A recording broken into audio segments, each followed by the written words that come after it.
Today in Jewish history, George Washington responded to a letter from the congregation of Newport, Rhode Island. This was August 25th, 1790. He responded to a letter where he, essentially welcoming them into America or appreciating them here in America and giving him the vision where every man can live his own life free from the tyranny of others. And as well, at the end, it's very interesting. He quotes a pasuk from, I believe it's Tanakh, how every man will live under his own grapevine and live in peace and not fear. And it struck me how well the founding fathers all knew.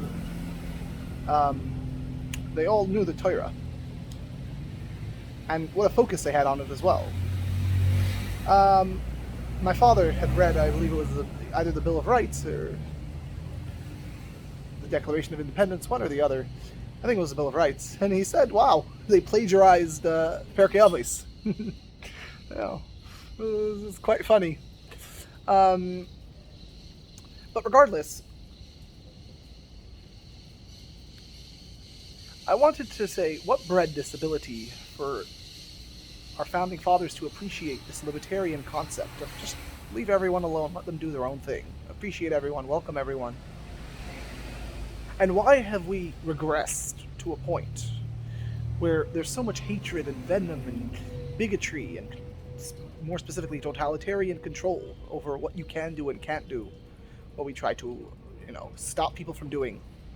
Why the regression? And I think, in large part, it's because we have evicted Hashem from our lives. What do I mean?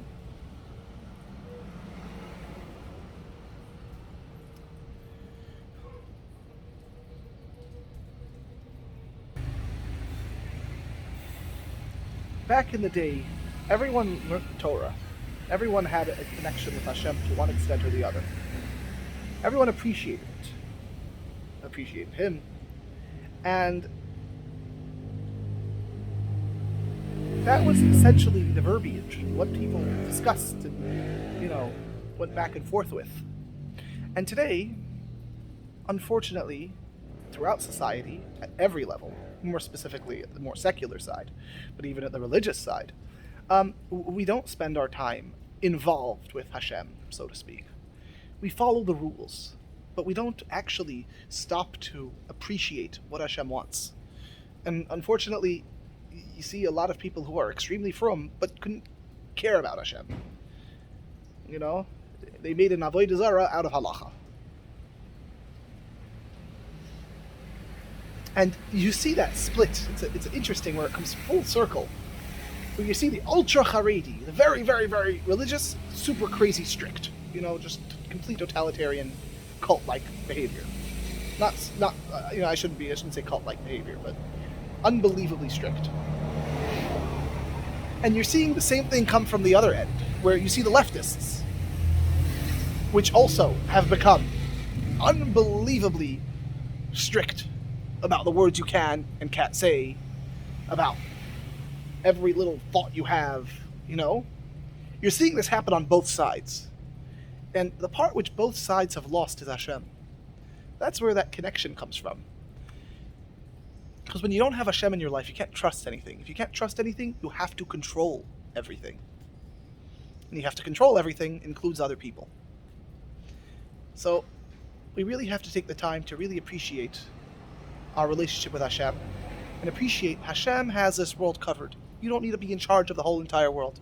You don't need to command and demand of others. You don't need to go around and, control others to feel safe. When you have bitachon, it offsets fear. When you have trust, there's no room to be afraid. And you could let others live their lives, and you yourself could live your life, because you won't be so busy the whole day controlling others. The most unfortunate casualty of totalitarian dictatorship are the totalitarians themselves. Because the people who they control, so they have to put up with stupid laws. But the totalitarian himself And all those under them, who are totalitarians as well, who buy into the system, they don't ever have a single moment of peace. Anyway, hope everybody has a wonderful, wonderful Shabbos.